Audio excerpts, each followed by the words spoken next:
الف لام میم ذالک الکتاب لا ریب فیہ هدی للمتقین صدق اللہ مولانا العظیم سبحان ربک رب العزت عما یصفون وسلام علی المرسلین والحمد للہ رب العالمین. درود شریف و اللہم صلی علی سیدنا محمد وعلی آل سیدنا محمد وبارک وسلم. اللهم صل على سيدنا محمد وعلى آل سيدنا محمد وبارك وسلم. اللهم صل على سيدنا محمد وعلى آل سيدنا محمد وبارك وسلم. الله رب العزت مونږ او تاسو باندې ډیر لوی فضل او کرم کړي چې د دین والا ماحول راته الله رب العزت را کړي.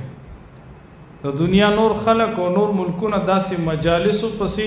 داسې مجالس خو لري خبره ده دیندار او خلق لیدو پسې اغي چې کم دینو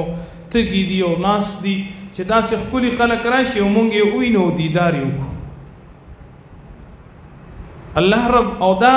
مونږ ته کې ادنا او کمزور خلق نه الله رب العزت د دین کار اخلي دي کې زمونږ هیڅ کمال نشتا. قسم په الله دا زمونږ د اکابرین او حضراتو زمونږ د مشرانو غکلک مهنتونه د اغي د امت درد پسینه کې پروتو. الله رب العزت صرف هندوستان پاکستان افغانستان نه د اغي د درد په وجه باندې تمام دنیا هغه د دین په نور باندې منوره کړل. نن چې دا مونږ غونډه کې کمزور خلکو نم الله د دین کار اخلي دي کې زمونږ ذاتی هیڅ کمال نشتا. دا هغه عظیم هستی وي دو خلکو محمود الحسن استاد محمود حسن شاگرد د یو انار د ونې د لاندې کې ناستل وړوکې مونته کې د چتا جمعاتو لاندې ته نه دوه کسان کې ناستل یو استاد دی بل شاگرد دی لیکن د هغې په زړه کې د دین خورولو تړپ او محبت دومره دی د هغې په زړونو کې د الله د دین د الله مخلوق ته د رسولو غم او درد دومره چې دوه کسانو لیکن په درد او غم سره کې ناستل د الله تعالی د دین دنیا ګډ ګډ ته د رسولو په عزم سره کې ناستل. بیا دغه دوه شاگردان دغه دوه ملګری استاد او شاگرد چې د انار د ونې نه لاندې ناستو الله رب العزت هغه فکر ته هغه درد ته داسې وجود ورکو. شیخ الاسلام مفتی تقی عثمانی سے وی فیجی تلاړم فیجی د دنیا آخری ملکونو کې د هغې نه اخوا ملکونه نشته. شیخ الاسلام مفتی تقی سے وی جاس کې ناستم ذهن کې مې دا خیال او سوچ دی چې بھئی هلته به داسې څوک دیندار وي او کو بنئ چې زما استقبال وکړي زه هغې سره یو څو ورځې پاتې شمه. شیخ الاسلام سے وی ایرپورٹ کی کوز شما بهر را اوتم اولنې نظر می ولګېدل دعوت و تبلیغ والا بسترې په شا باندې راغستې وي د دعوت و تبلیغ والا خلک بسترو سره روانو د الله د دین پیغامي دنیا والا ته رسو. ما وی الحمدلله هغه مولانا الیاس رحمت الله علیه چې د میوات په کلي کې د یو دکت او د درد سره په یو وړوکي غونډه کې کلي کې د دین یو محنت شروع کو. میوات نه بهر نه وتلی د هندوستان نه بهر نه وتلی لیکن الله هغه درد داسې قبول کو الله هغه د هغې هغه طلب داسې قبول کو چې فیجي هغه حضرت شیخ الاسلام لیکلي دي چې د هغې نه اخوا نور ملکونه نشته په هغه ځای کې هم د علماء دیوبند روحاني اولاد لګیا او د دین محنت کول. زموږ شیخ حضرت جی پیر ذوالفقار صاحب دامت برکاتهم العالیه هغې نه ما په خپله یو ورځ واورېدل مونږ ته وی داسې یو ملک ته لاړمه چې ما ته هلته ملګرو وي چې حضرت دا د دنیا اخري ملک دی دې نه اخوا بل ملک نشته وي چې کله زه هلته دا د دنیا یو سره وه یو سر و چې زه هلته رسېدلی وم حضرت فرمایي ما هلته کې چې د دنیا آخري حصه وه اخوا نور سمندر و هغې سمندر اوبو ته ورنږدې شومه د سمندر په اوبو کې مې خپې وې او هلته مې په بلند آواز سره د الله د دین دا کلمه او رسول او بیان مې کړله او بیا مې وی الله کو د دین اخوا ما ته معلوم وي چې ستا مخلوق شتا انسانان اوسیږي ما به دا درد دا الله والا پیغام دا د رسول الله مبارک د سنت د عظیم نورانیت او نور دا به ما هغه خلکو ته الته رسولیو خدا خلک وي چې د دین اخوا نور خلک نشتا الله گواه اوسه الله ستا دا سمندر دی گواوي الله دا آسمان دی گواوي دا کاڼي او بوټي او دا اونې دی گواوي چې ما د ستا د دین پیغام هغه ځای ته راوستو چې د هغې نه خوا نور خلک نشته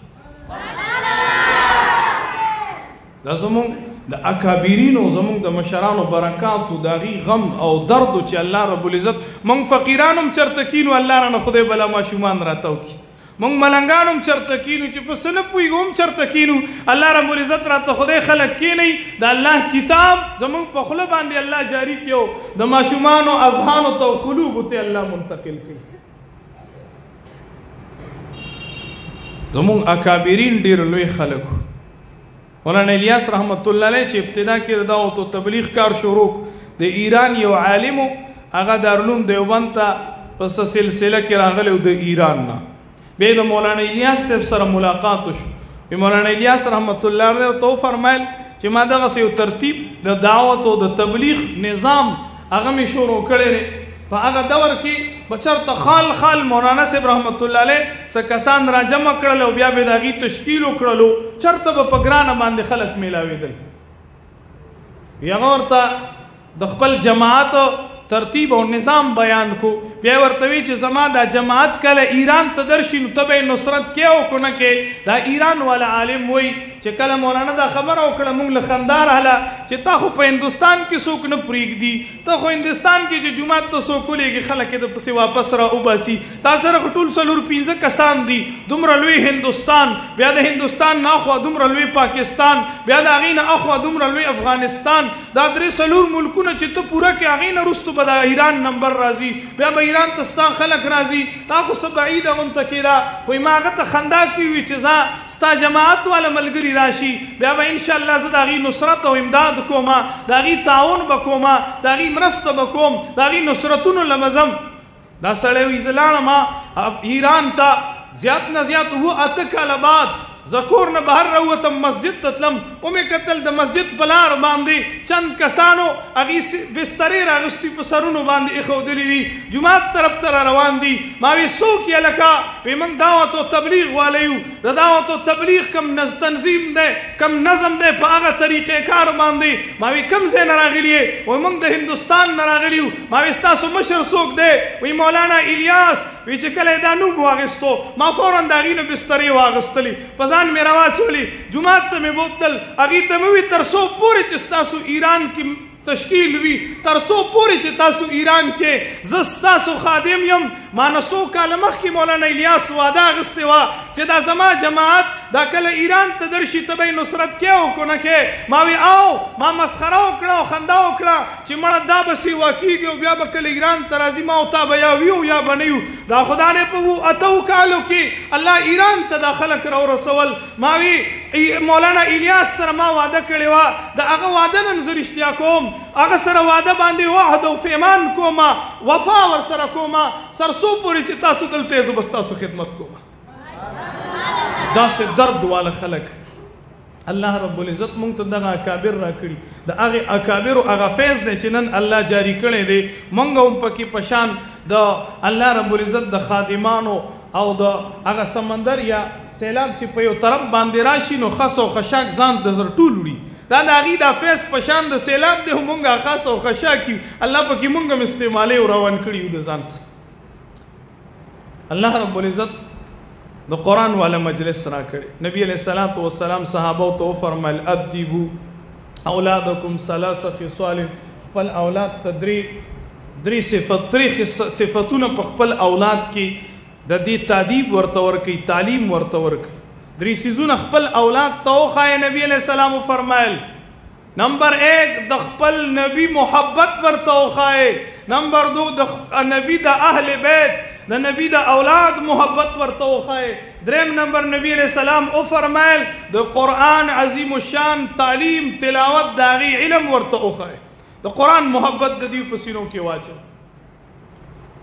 دا په موږ او تاسو باندې لازم دي چې خپل اولاد ته د دریو څیزونو تعلیم ورکړو د نبی علیہ السلام محبت وته وخی څنګه چې صحابه کرامو د نبی علیہ السلام سره نبی علیہ الصلوۃ والسلام د دنیا نه فنا او فرمایله پرده او فرمایله چې کله دنیا نه نبی علیہ السلام پرده او فرمایله کتابونو لیکلی یو صحابي لګیا د خپل پټی کې ګوټ کوي زوی په منډه منډه راغې ورته وی بابا خبر خو نه وی څه چل شوی دونه وار خطای په منډه باندې رالی بابا ما واوریدل چې نبی علیہ السلام دنیا نه پرده او فرمایله لار سره لاس کې کوداله وا هغه تینا پری وتلا یو سرد یو کړلو یو چغې بلند کړلا او به اسمان طرف ته سترګې اوچتې کړلې دعا یو کړل الله دې سترګو باندې به ما د مدینې جانان لیدلو ما به آقا نامدار محمد رسول الله لیدلو نن ستا حبیب د دې دنیا نه پرده او فرمایلا الله زمانه د سترګې او نظر واخلا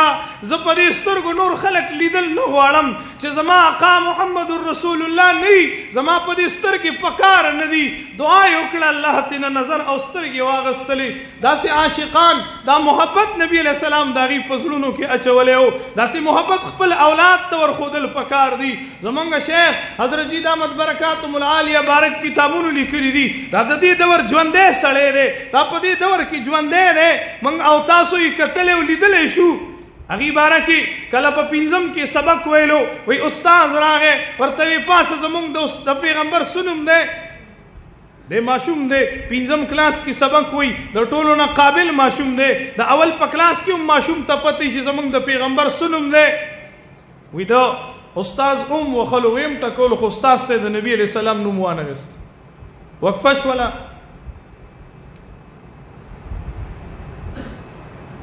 چې کله وقفه شوله نو استاد وتلوي د بریک نه وروسته مزه تا سره ګورم تا مخکې هم داسې ما سره کړي ما تا ته نعت لیکلی و نبیو من رحمت لقب پانے والا نو تا هغه داسې نه ویلې تا داسې ویلې و نبیو من رحمت لقب پانے والے ما د توالا لیکلی او تا والی ویلو اوس مې درته ووی چې د پیغمبر نوم سره تپوس مې نه وکړو تا ما ته د کسته نه ونه وي خو زه چې دا وقفه ختمه شي زه تا سره ګورم ویم ټکو وقفه ختمه شوله بیا چې کله دغه استاد واپس راغی ورته وی پاسه وایه زمونږ د پیغمبر نوم څه دی د پاسېدلو وی زمونږ د پیغمبر نوم محمد رسول الله صلی الله علیه وسلم دی وی تا ته ما وختي د بریک نه مخکې مو وي چې وی وایه تا نه وي اوس چې مې درته وي ووایه نو ودې وي وختي دې ما سره زد کو ولې دې نه وي قسم دی استاد جي تا سره مې زد نه کو ما ته پلار ښودلي دي بچیا چې د پیغمبر نوم اخلي بغیر د اودس نه به نه اخلي استاد جي ما وختي زما اودس نه و ما د بغیر اودس نه د نبي علیه السلام نوم اخیستل نه غوښتل ځکه مې تا ته د نبي علیه السلام نوم وانغېستو وقفه شوله په منډه لاړم اودس مې وکړلو د هغې نه وروستو چې رالم تا تپوس وکړو نو ما درته د نبي علیه السلام نوم په اودس کې واغسته زمانہ هغه شخصیت د پیر ذوالفقار احمد نقشبندی صاحب دامت برکاتهم العالیه په شکل او صورت کې نن پیژني چې په وړوکوالي کې د الله د پیغمبر عشق او محبت په دې درجه کې پروت د محمود غزنوي د هغه یو وزیر د هغه نوم محمد او محمود غزنوي به هغه ته همیشه لپاره ډېر په ښکلي انداز سره د محمد آواز کول یو ورځ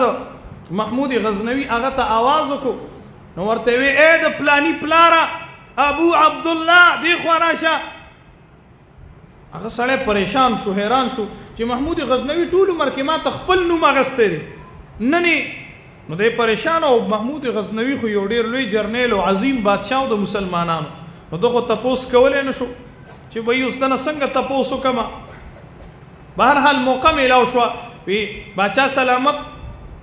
د جان حفاظت غواړم یو تپوس کولی شم هغه ورته یې وکړه وی تاسو ما ته هر وخت خپل نوم وایئ هغه ورځ تا چې ما ته آواز کوو نو د زوی په نوم باندې وی ابو عبدالله دی خوا راشه داسې دی ونه وي چې محمد دی خوا راشه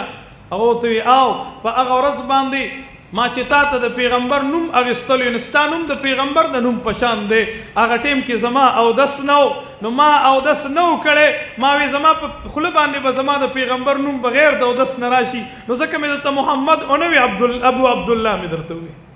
دا خو د هغه دور د بادشاهانو هم د پیغمبر سره عشق او د محبت دا انداز نبی علیہ السلام فرمایل تاسو خپل اولاد کې 3 صفتونه راولئ یو دا چې زما عشق او محبت ورته وښایي د هغه په زړه کې زما عشق او محبت واچوه لکه څنګه چې د صحابه کرامو په زړه کې د الله د پیغمبر عشق او محبت. حضرت بلال حبشي رضی الله تعالی عنہ نبی علیہ السلام فردا فرمایله بلال حبشي رضی الله تعالی عنہ د سره نه مدینه پرې خو د لاړو شام ته. د اغه نرستو حضرت بلال حبشي رضی الله تعالی عنہ مدینه ته یو پیر راغلی دی او دو پیری اذان کړي. یو اذان چې کله فلسطین بیت المقدس فتح شو حضرت عمر رضی الله تعالی عنہ چې ال تورسدو وی بلال اولنی اذان پکې توکا. حضرت بلال حبشي رضی الله تعالی عنہ چې فلسطین کې بیت المقدس فتح شو اولنی اذان پکې بلال رضی الله تعالی نبی علیہ السلام د وفات نرستو د بلال اولنی اذان او سمو د بعد حضرت بلال خوب ولیدو. نبی علیہ الصلوۃ والسلام تو بلال تو زما جیبا عاشق چې ما پرده فرمایلی د توم تلې ما ته د زما کله مدینه پرې خودلې ده تو زماړو تپوس نه کې زما خواله ناراضي. حضرت بلال رضی الله تعالی عنہ چې سترګې وغړې دي خزه ته وی مال د سفر سامان تیار کا وی خیر خدای وی آو خوب کې می نبی علیہ السلام ولیدو وی چې بلال زوم تلم د مدینې نه پرده مې فرمایلی توم تلې اوسړو زما خواله راضی نه اړو سلام لرازینا اړو زما تپوس نه کې زم د خپل پیغمبر صلی الله علیه وسلم دیدار لا دا هغه سلام لزما را روان شو. سفر وکړو سحر د اذانونو ټیم دی چې مدینه ته ورسید. کله مسجد نبوي ته راغې وی قتل صحابه کرامو حضرت بلال راغې اغه د اغه سوال وکړو ورته منت جاری وکړه بلالا ډیر مودوش ولا ستا اذان مونږ نه دی اورېدلې. نبی علیہ الصلوۃ والسلام بجلوه افروزو تابع اذان کولو نن خو اذانو کې چې د نبی علیہ السلام دور دوباره را تازه شي. حضرت بلال ورته وی ما نه وړي ز اذان نشم کوله ما خو چې بکلا وګونو کې ګوتی ورکړي او وی به می اشهد ان محمد رسول الله د محمد نوم به می غستو هغه هستی هغه د دوانو جهانو سردار ازمونږ استاد خوږ پیغمبر هغه به جلوه افروزو دا هغه چهره انور باندې به مسترګي ولګيدي زړه ته به می قرار راغې نن چې زما مشهد ان محمد رسول الله ما ته پیغمبر پر نظر ناراضي زه نشم ویلې ما نه واوړې. حسنین راغلل حضرت حسن او حسین راغلل ودا هغه زمونږ د نانا د دور اذان مونږ ته وکا هغه نه مجبور شو ودرېدلو چې الله اکبر الله اکبر आवाज د صحابه کرام په غوګونو کې ولګېدو. هغه د بلال आवाज چې نبی علیہ السلام ژوند دیو د هغه دهر आवाज غوګونو کې صحابه کرام په منډه منډه جمعات ترالل جمعات کچا کچ ډک شولو او صحابيات هغه د کورونو نه بهر راووتلې ماشومان هغه په منډه منډه گویا نبی علیہ السلام دور دوباره راغې کله چې داخله راغلل یو زنانه سره په غیږ کې ماشوم دی. حضرت بلال حبشي اذان شروع کو اشهد ان لا اله الا الله اشهد ان محمد رسول الله تر رسیدو چې کله اشهد ان محمد رسول الله تر رسیدلو دغه وخت کې حضرت دغه زنانه سره چې ماشوم دی هغه ماشوم هغه مور ته وایي موري بلال حبشي خوراغه نبی علیہ السلام بکل راضی بلال خو واپس راغه زمونږ ماقا محمد رسول الله بکل راضی. صحابه کرامو چې دا आवाज وورید حضرت بلال حبشي وګونو ته دا आवाज راغه دغه کلمات ویل دغه کلمات دغه आवाज اوریدو سره را پریوتو بهوش شو هوش کراغه بیا اذان شروع کو اشهد ان محمد رسول الله ته چې رسید بیا را پریوتو په دریم ځل باندې صحابه وی قلار شي دا اذان نشي مکمل کولای د نووري. دا صحابه کرام د عشق او محبت د غي په زړونو کې صحابه کرامو د عشق او د محبت داستان خودمره تفصیلی او دومره طویل لې چې بنده حیران شي. نبی علیہ السلام فرمایل درې صفاتونه خپل اولاد ته وخای یو زما عشق او محبت نبی علیہ السلام ورته وخای چې موږ اولاد ته د خپل پیغمبر عشق وخای او هغه برازي داسې چې موږ خپل اولاد ته د خپل پیغمبر سیرت ښکارو د خپل پیغمبر زندگی ورته بیان کو د خپل پیغمبر سنت ورته بیان کو د خپل پیغمبر هر قدم ورته بیان کو خپل پیغمبر د کور د ننو د کور نه بهر زندگی د مسافر سره زندگی او د مقیم سره زندگی په جهاد کې زندگی فی سبیل الله کې زندگی نبی علیہ الصلوۃ والسلام په جمعات کې زندگی په خادی کې زندگی په غم کې زندگی دا من خپل اولاد ته اوخی خپل مزد خپل اولاد ته مخی بیا به زما استاد اولاد په زړونو کې د پیغمبر محبت راسي. او دویم نبی علیہ السلام فرمایل زما د اولاد محبت، زما د اهل بیت محبت خپل اولاد ته وښایئ. د پیغمبر علیه الصلاۃ والسلام د محبت نه بغیر خو ایمان نامکمل دی. د پیغمبر محبت د ایمان جز او حصہ ده. نبی علیہ السلام فرمای په هغه ذات مې د قسم وي د چا په دست قدرت کې چې زما ساده تاسو کې هیڅ یو سړی تر هغه پورې کامل مؤمن نشي کېدی تر څو پورې چې د هغه زما سره محبت د خپل ځان نه، د خپل مور او پلار نه، د خپل اهل او عیال نه، حتی تر دې پورې چې د تمامو مسلمانانو نه زیات محبت ما سره نه وي، دا سړی کامل مؤمن او مسلمان نشي کېدی. زما استاد ایمان معیار نبی علیہ السلام خپل محبت ګرځولی دی چې ما ته خپل اولاد ته د خپل پیغمبر محبت وکړي. زموږ شیخ هغه فرمایي د پیغمبر په محبت کې او د پیغمبر په اتباع کې الله کمال اچولی دی. ګورئ نبی علیہ السلام د الله محبوب و، الله محب و، یا په پښتو کې مونږ وایو نبی علیہ الصلوۃ والسلام معشوق و، الله په عاشق و. خو چې کله بنده کې د پیغمبر زندگی راشي، د پیغمبر سنت او اتباع پکې راشي، اللہ قرآن کے عظیم الشان کی فرمائی قل ان کنتم تحبون اللہ فاتبعونی یحببکم اللہ. مونگا دا اللہ عاشقانی و اللہ زمونگ معشوق دے، مونگ دا اللہ محبینی و اللہ زمونگ محبوب دے. التنا مسئلہ بدل دا، اللہ محب دے، نبی علیہ السلام محبوب دے. اللہ عاشق دے، نبی علیہ السلام معشوق دے. دلتا منگ عاشقان یو اللہ معشوق دے، منگ محب یو اللہ محبوب دے. خوچے کلا انسان کی دا پیغمبر زندگی رالا، اتباع رالا، سنت راغلل، بیا اللہ رب العزت قرآن کی فرمائی قل ان کنتم تحبون اللہ فاتبعونی یحببکم اللہ. اے خلقو، اے پیغمبر دی خلقو توایا ان کنتم تحبون اللہ، کچھر تاسو اللہ سر محبت کول غواړی، تاسو دا اللہ سر عشق کوئی، فاتبعونی تاسو زما اتباعو کئی، معاملہ با بالکل الٹشی، یحببکم اللہ تاسو با محبوب شی، اللہ با تاثر عشق و محبت کی. او دویم نمبر نبی علیہ السلام فرمائل چې زما د اهل بیت سره تاسو د خپل اولاد ته د هغې سره محبت ورته وښایئ. د اهل بیت سره محبت دا د سعادتونو ذریعه ده. د الله د پیغمبر د اولاد سره دا زمونږ پیغمبر مونږ ته تعلیم را کړی چې زما د اولاد سره محبت. یو مختصرا واقع بیانو حضرت شیخ صاحب رانږدې دی. یو پهلوانو په یو دور کې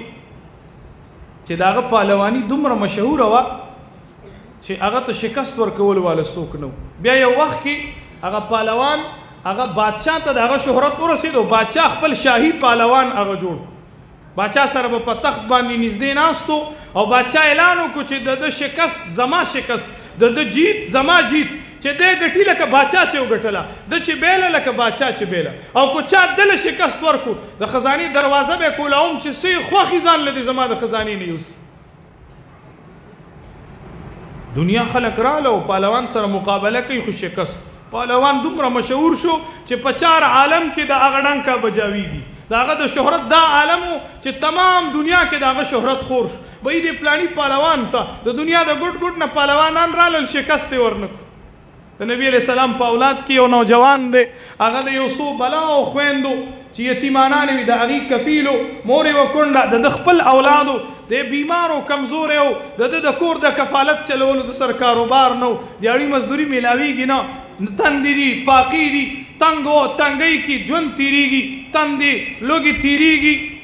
ته چاوي دغه پادشاه وي کو دې پهلوان د چا شکست ورکو، د وی راشه زوم قسمت ازمایي کومه. راغې باچا سلامت ته وي باچا صاحب ستا د پهلوان سره زه کشتي کوم، دله به زه شکست ورکوم. باچا ورته وي دلته خو لوی لوی خلک راغلي دي، لوی لوی پهلوان، هغه لکه زما غونته کې ټپ ټیپ وي، ته خو د خپل وجود ته وګوره ټپ ټیپ کمزورې، ته به څه یو زما غونته کې پهلوان له به شکست دی. وینا زما مقابله کې د کو شکست می ور نکو. بیا وایا بادشاہ وی ټیک دا پلانی میدان کې با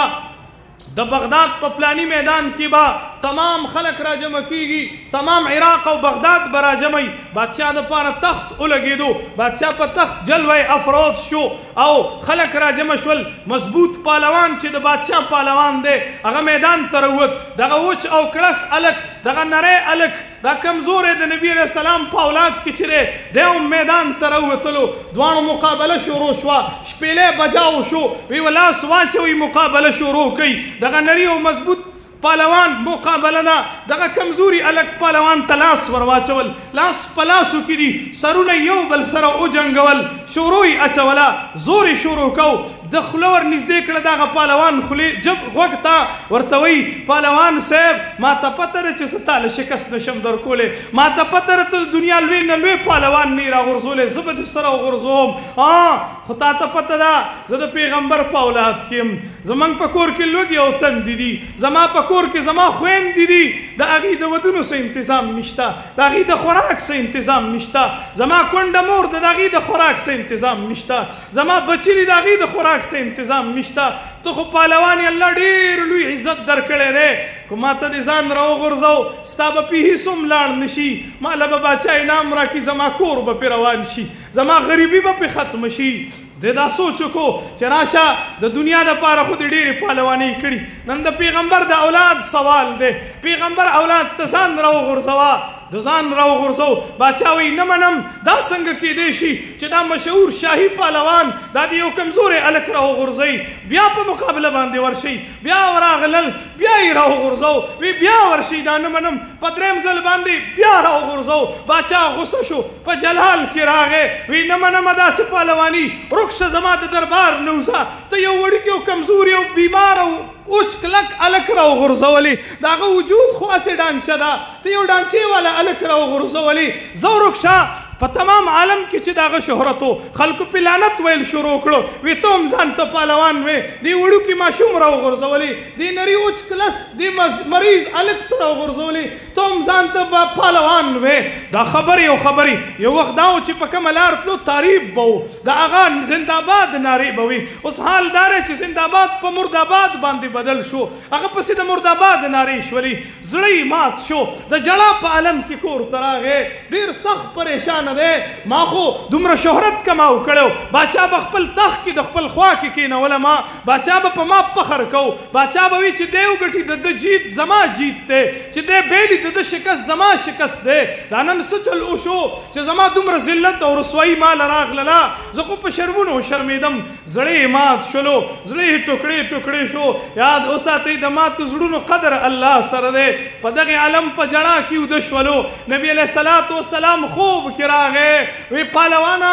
تا خپل عزتونه زما د اولاد په داو باندې ولګول، تا خپل پهلواني زما د عزت زما د ناموس په داو باندې ولګول، تا زما د اولاد خیال وساتو، تا زما د اولاد خیال وساتو، تا زما اولاد دپاره خپل عزت او ناموس لوټ کړلو. او پهلوانا گواه اوسه، الله رب العزت به د دنیا او د آخرت داسې عزتونه درکړي چې څوک به یې درنه اخیستلی نشي، څوک به یې پټولی نشي. هغه شخصیت، هغه پهلوان نن ما او تا د جنید بغدادي رحمت الله علیه په نوم باندې پیژنو، هغه پهلوان ته الله داسې عزتونه ورکړل، نن چې ما او تا د جنید بغدادي نوم اخلو، رحمت الله علیه ورسره وایو، نن چې ما او تا د جنید بغدادي نوم اخلو، خلو مو خوږه شي، زړه ته قرار میلاو شي. داسې عزتونه الله ورکړل. ولې الله عزت ورکړو؟ د پیغمبر د اولاد محبت او د هغې قدر وکړلو، ځکه ما او تا ته پیغمبر وښودل چې زما د اولاد سره محبت خپل اولاد ته وښیه، دغه اولاد محبت به ما او تا ته د نبي علیه الصلاة والسلام اولاد د هغې محبت به عزتونه په دنیا کې راکوي انشاءالله.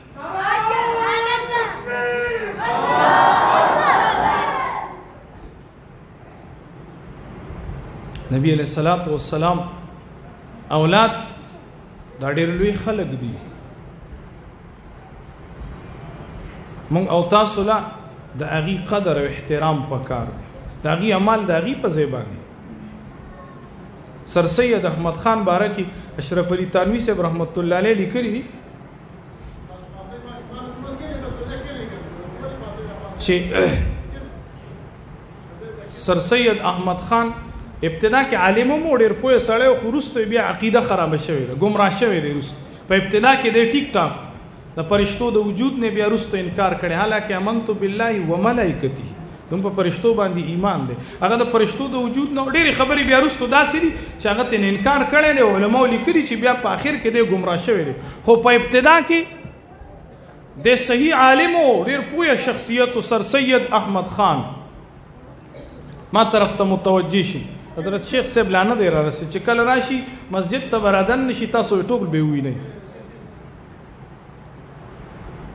دی یو پیران د خپل چت په دویمه کمره کې ناستو کیلکې کې داسې بار قتل او ملمانه مو سره سلو 15 کسان ناست یو سړی را روان دی سر سید احمد خان وې داسې قتل یو سړی په هندستاني لباس کې هندستاني لباس مطلب کمیس او پرتوګي چولې دي کې را روان دی چې کله را نږدې شو د دې کور ته نو د یوونی لاندې هغه عرب چې څنګه وګدا شان چوغه اچي هغه شان چوغه واچول عرب چې څنګه په سر رومال اچي داسې رومال واچو د جیب نه تصویر اويسته هغه اړول شروع سر سید احمد خان وی دا سړی ګڼکپ ته او ګوره دې بوس راځي دې بداوي چې زه عرب ما یا د پیغمبر په اولاد کې مال سره کوي ته کدی ته ولیدو چې دا خدای تسبیح او دار سي اوس راويستل دا چوغه اوس واچوله د چې کله راغی د دروازې وټکلو دی ول په خپل باندې وروت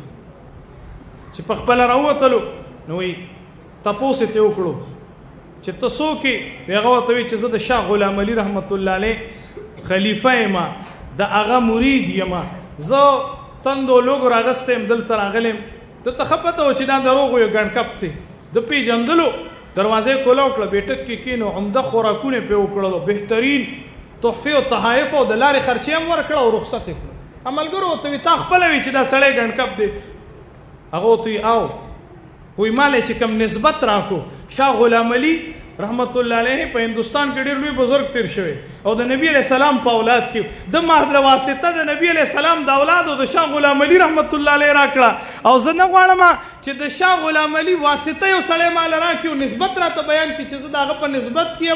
او هغه زه د خپل کور نه او د خپل حجرې نه داسې وشړم د دې د وجه نه ما سره د دې نه چې ما ته پته چې دا پراډي دی او دوکباز خو مې قدر عزت تنوي صاحب رحمت الله علیه لیکلي دي چې زه ګمان کوم خو د عقایدو دغه گمراهي ورته الله معاف کړم د بخښنې سبب به دا واقعي دا کیسه وي چې د نبی علیہ السلام د نسبت په وجه باندې د دې سړي عزت او اکرام کړ نو خپل اولاد ته او دریم نمبر نبی علیہ السلام فرمایل چې د خپل اولاد ته د قرآن تعلیم او تربیت وخایي تلاوت قرآن ورته وخایي د قرآن علوم ورته وخایي نو الله مونږ ته مواقع په دې دومره هر څه کې دي مدارسو کې دي علماو کې موږ خپل اولاد ته قرآن نه خایو دین ورته نه خایو ما او تا به ګناهګار یو د قیامت پر ورځ به دا اولاد زما او ستا ګریوان ته لاس اچي الله دې عمل کولو توفیق راکړي واخر دعوانا ان الحمد لله رب العالمین.